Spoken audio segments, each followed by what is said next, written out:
Hai adik-adik, kembali lagi dengan Kak Rina di Online Class 101.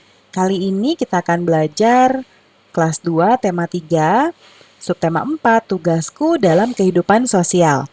Di pembelajaran 6 ini kita akan belajar bahasa Indonesia, matematika, dan juga SBDP di halaman 147 sampai dengan 156. Nah, adik-adik untuk melihat video lain, adik-adik bisa klik di kanan atas video Karina. Nanti akan ada rekomendasi playlist dan juga pembelajaran lain di subtema yang ada di sini. Nah, atau yang lebih lengkap bisa klik di kolom deskripsi seperti ini ya. Nanti ada daftar lengkapnya seperti ini nih. Misalnya adik-adik kelas 2, mau lihat playlist kelas 2, berarti pilih yang ini. Klik biru-birunya. Nanti kita akan masuk ke playlist tema di kelas 2. Contohnya, misalnya Karina mau lihat kelas 2 tema 2, berarti klik yang ini ya, klik putar semua. Nah, nanti akan diputar otomatis semua videonya mulai dari halaman awal. Nah, di sini adik-adik lihat sebelah kanannya ya. Nih misalnya ini ada pembelajarannya, dicari pembelajaran berapa, subtema berapa, dan halaman berapa. Nah, ini nanti adik-adik bisa lihat ya. Nah, adik-adik kita mulai ya. Ini ada menyantuni anak yatim ya. Siti, ayah, ibu, kakek, nenek, dan adik berkunjung ke rumah Ani. Ani adalah teman Siti. Usia mereka sebaya. Ani adalah seorang anak yatim. Ia tinggal bersama ibunya. Ani anak yang pandai dan rajin. Siti sering membantu Ani. Mereka sangat akrab walau jarang bertemu. Nah, nanti dibaca lagi teksnya dengan intonasi yang jelas ya adik-adik ya. Nah, sekarang kita buat kalimat dari kata berikut adik-adik. Karina contohkan di sebelah kanan ya. Dari kata anak yatim, Ani adalah anak yatim. Nah, lalu yang kedua berkunjung, Siti berkunjung ke rumah Ani. Lalu dari pandai, Siti anak yang pandai. Lalu menyantuni, setiap orang berkewajiban menyantuni anak yatim. Ya, jika kita mampu ya. Nah, lalu tulis kembali cerita tentang kunjungan Siti ke rumah kakek atau kunjunganmu ke rumah kakekmu ya, boleh. Nah, ini ada contoh. Minggu pagi, Siti bersama ayah, ibu, dan kakak pergi ke rumah kakek. Siti dan keluarga sering mengunjungi kakek. Saat tiba, ternyata kakek dan nenek sudah menunggu di halaman. Siti langsung berlari menghampiri kakek dan nenek. Siti sangat bahagia karena bisa melepas rindu kepada kakek dan nenek. Setelah melepas rindu dengan kakek dan nenek, Siti dan keluarga masuk ke dalam rumah. Mereka berkumpul bersama di ruang keluarga. Ibu Siti membawa kue dan camilan untuk dimakan bersama.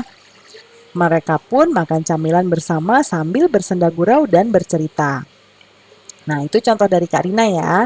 Sekarang kita baca lagi. Setelah mengunjungi Ani, Siti dan keluarga kembali ke rumah. Kakek dan nenek sangat senang Siti berkunjung ke rumah. Siti dan Ali diberi sejumlah uang oleh nenek. Wah, dikasih angpau nih adik-adik. Ya, Siti dan Ali masing-masing mendapat uang Rp5.000. Nah, Siti dan Ali membelanjakan uang mereka. Coba kalian tentukan kemungkinan pecahan uang kembalian yang mereka terima. Ya, nomor 1. Siti mendapat uang dari nenek kan tadi 5.000 ya. Lalu Siti beli pensil 2.000. Berarti kita hitung dulu kembaliannya berapa. 5.000 dikurang 2.000. Berapa adik-adik? Berapa ya? 3.000 ya. 3.000. Nah, berarti kembaliannya mungkin Karina akan buat satu lembar 2.000-an dan satu lembar 1.000-an. Ya. Lalu yang nomor 2. Nah, Ali tadi juga dapat 5.000 kan? Terus Ali beli penghapus 1.000. Kita hitung dulu. 5.000 dikurang 1.000 sama dengan 4.000. Nah, kalau 4.000 ini Karina akan buat 2 lembar aja deh. 2 lembar 2.000-an ya. 2.000-an.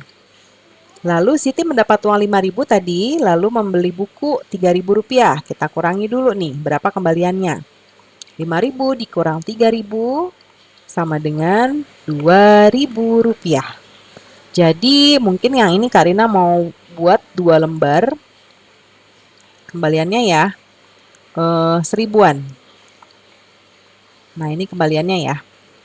Kemudian Ali mendapat uang dari nenek 5.000. Ali membeli kotak pensil seharga 4.000. 5.000 dikurang 4.000 sama dengan 1.000. Nah, ini sih bisa 1 lembar aja ya.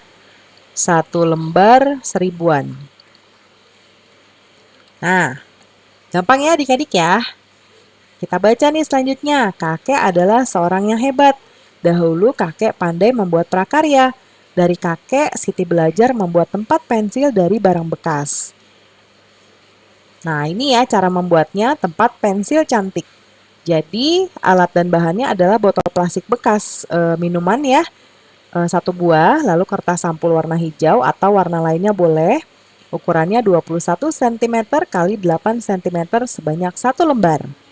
Potongan sisa kertas pembungkus kado berwarna perak, emas, atau warna apa saja berukuran 1 cm kali 21 cm sebanyak 1 helai. Kemudian 3 helai potongan kertas sampul warna merah ukuran 2 cm kali 3 cm untuk membuat bunga mawar. Selembar kertas warna hijau muda ukurannya 4 cm kali 8 cm untuk membuat daun bunga mawar. Lalu setangkai ranting kering dari rerumputan ya. Kemudian lem tembak atau hot glue atau lem uhu juga bisa. Lalu ada gunting, spidol merah dan hijau, penggaris ya. Nah, caranya pertama siapkan botol plastiknya nih. Ini kan contoh botol bekas minuman ya. Dibersihkan dulu, dicuci lalu dikeringkan. Lalu digunting botolnya dengan tinggi dari dasar botol sekitar 3/4-nya. Berarti kalau ini ada botol, 3/4-nya mungkin sekitar ini ya, seginilah ya. Sekitar seginilah adik-adik ya. Nah, terus ambil potongan botol plastik bawah yang ini, simpan bagian atas untuk kerajinan yang lain, yang ini nanti simpan. Ya, lalu siapkan kertas-kertasnya nih. Lalu balut bagian teratas botol plastik dengan kertas warna hijau atau warna lainnya. Kita mungkin memerlukan penggaris ya, spidol atau pulpen dan gunting. Gunakan lem tembak atau lem uhu. Kemudian tambahkan sedikit hiasan di bagian atas dan tempelkan secara melingkar kertas warna perak, emas, atau lainnya. Kemudian siapkan daun bunga mawar dengan menggunting kertas berwarna hijau muda ukuran 4 cm kali 8 cm. Buat daun yang kecil-kecil saja, sekitar lebarnya 1 cm, panjangnya 1,5 cm. Lalu siapkan setangkai batang atau ranting rerumputan yang telah kering. Lalu buat 3 kuntum bunga mawar dari kertas. Nah, caranya bisa cari di tutorial cara membuat pita bunga mawar merah dengan teknik melipat pita. Tentunya kita juga boleh menggunakan model kertas lain ya. Nah, mungkin tutorial cara membuat bunga kertas bisa menjadi pilihan juga. Nah, seperti ini ya. Kemudian gunakan lem tembak untuk menempelkan si bunga mawar tadi adik-adik. Ya, biarkan lem mengeras dan dingin hingga bunga-bunganya menempel dengan baik dan kuat. Nah, pembelajaran kita sudah selesai ya adik-adik. Terima kasih sudah menonton sampai akhir. Mohon dimaafkan apabila ada kesalahan dalam perkataan maupun dalam materi yang diberikan. Sampai jumpa di pembelajaran berikutnya. Dadah!